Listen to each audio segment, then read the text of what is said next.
Today we'll talk about the value of value. I went to the 99-cent store today. I was asking my dad about getting a HDMI cable or any cable in general because I'd only have HDMI output on my laptop, which is newer, and I only have a VGA cable lying around. So I need to get some way to hook it up to a big monitor because I guess I'll make a nice setup because I'll be here for a while.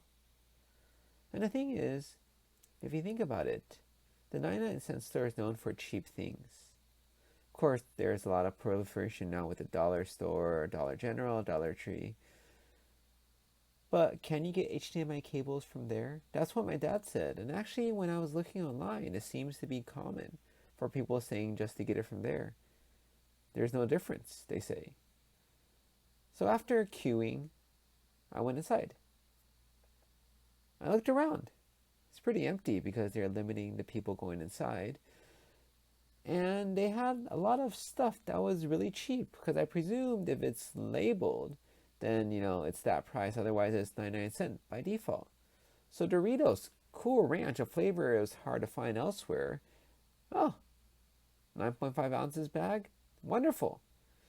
And Doritos obviously is the same. There's no difference in Doritos there versus Doritos anywhere else. I even found eggs, a dozen or 18. No price, so 99 cents, right? Hand sanitizer, it's a $3.99 value. No price, so 99 cents. Wow, that is really cheap. So I picked up a few of those, picked up a pot holder, some Doritos, and went to checkout. They didn't have any HDMI cables. And it turned out to be $16. And I was like, how is it $16?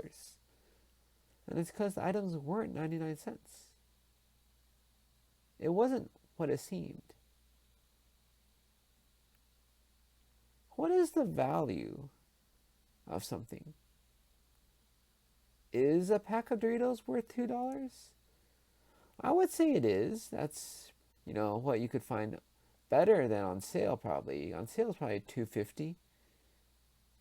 Yeah. Safeway normal price is $4. Yeah, I would say that's a good value, but I ended up not taking anything. I felt ripped off. Today, I was also looking for a SIM card reader. I realized a lot of them are junky if you look at the reviews on Amazon. A lot of people say it doesn't work, though some people say it does work. My presumption is it's hard to install. You have to get the software somehow. It may not work with Windows 10. An older version of Windows may work better. But what's the difference between a $7 one and a $15 one? Or the $40 Descartes one? That's a fancy one, right? Is that guaranteed to work? In a sense, all of them are guaranteed, right? If they're going through Amazon. Yeah? I remember in Singapore that they had quality control for the items you bought in this little grocery store. I bought a rice cooker. It was a cheap one, like $20. Really cheap. And actually, I was surprised after I paid for it that the lady pointed to the man and told him to take it for me. I was like, huh? So he took it back to the corner of the store where there was a big electrical sort of socket extension cord and lots of things plugged inside. So he opened it, showed me how it works, and I plugged it in and told me to put my hand there so I could feel it getting hot. Okay, it works. Is this the way they do it because they sell cheap items that haven't actually been quality tested in the factory? I don't know. Would they do that even for quote high quality items like Panasonic versus my junk brand? In terms of service, is that what you pay more for? Isn't this wonderful service then? Ironically, at the cheapest store? They don't do this at fancy stores. You just have to figure out at home it doesn't work and bring it back, right? It's interesting, this concept of value. We usually think it's intrinsic. But do you know how long ago it was that US currency was based off gold? 1971. Before I was born, maybe you too. So what gives the US dollar value? You can't actually exchange it for anything. It's just people wanting it. I'll give you an illustration from the commodities market, the oil futures you may have heard about recently. So there's two main oil futures. So in terms of barrels of oil, there's different types of oil. They're slightly different. So the West Texas Intermediate is the one based in the US, Texas obviously. Brent North Sea crude is based in Europe. So they're different and their prices are different. But the idea is that, for us in the US, we would care about the WTI West Texas Intermediate futures. Futures are something like options if you know about stocks. But the idea is that you buy a contract and you get delivered the contract. And so it crashed the day before the contract became deliverable. And the reason it crashed was because people actually couldn't afford to take a delivery. There were many, many people trading who cannot actually physically take delivery. Taking delivery of oil is not simple. I mean, many people talk about how gas is so cheap, they'll go buy gas. In some places, it's California still, you could find it a little bit below 2 if you go to a place like Bakersfield. Otherwise, mostly 2, 3-ish. But in some places, it's dropped below $1. People would love to buy it and take it home with them, but they can't. And you should not. It's dangerous to store oil in your own house.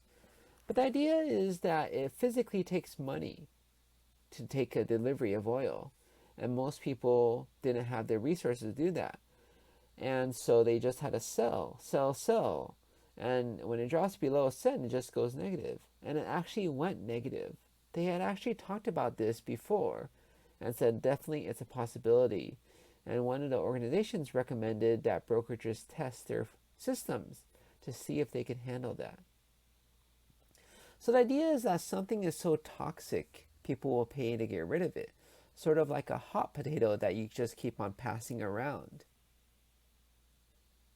Supply and demand, simply illustrated, right? But let's go back to the idea of buying stuff. What is the value of something? I would say a lot of it is in peace of mind. As in, that's why you pay more in the US. That's the justification. Because stuff is quality controlled here. The supply chain is monitored, right? In other countries, you get it much cheaper, but who knows what it is exactly. In China, you may think you're eating food and it's actually cardboard, right? I don't know how true that is. Obviously, it could be just a legend, urban legend. But the idea that you pay more for peace of mind, I would say, is a little bit complicated, right? Because many times you pay more for something that actually gives you less peace of mind. Notably, luxury items like cars. BMWs are notoriously unreliable compared to Toyotas. Why would you get a BMW? Maintenance is so much more money, right? The joke with Range Rover is you could barely take it out of the shop, right? So you don't have much time driving it, period. So you got to be rich because you got to have another car. I'll say if you look back at the idea of value, though, excluding this whole prestige, cachet thing, if you could unbundle the pricing, like how the airlines try to unbundle, saying that, oh, we'll make the fares cheaper with this basic economy. You don't get these things that other people have to pay for. So if you don't need it, you'll get a cheaper deal, a better deal, which actually turned out to be not true. But if you think logically about how much you would pay for an item and how much you would pay for the peace of mind, like insurance that you get offered after you buy sort of every which thing online nowadays, flight ticket, cruise, hotel, blah blah blah. If you think about the reputation of the brand and how much quality control they have, what return policies they have, the warranty, then you could think of the value. And you can add it up together, the peace of mind value and the actual value of the item. And you see whether it's actually worth it. For example, how junky are these readers? 50%? Shouldn't be that bad, right? 1 and 2 doesn't work? Maybe 1 and 3, 1 and 4. So I could buy 2 $7 junky readers, and it'll still be cheaper than a $15 reader or the $40 Descartes one. It's just one suggestion of how to think about value, which I think is a very interesting concept that we should think about more. Because most of the time we just go to 99 cents store, wow, so cheap, let's just buy it all. And we forget that even at 99 cents, not everything is the cheapest in the store.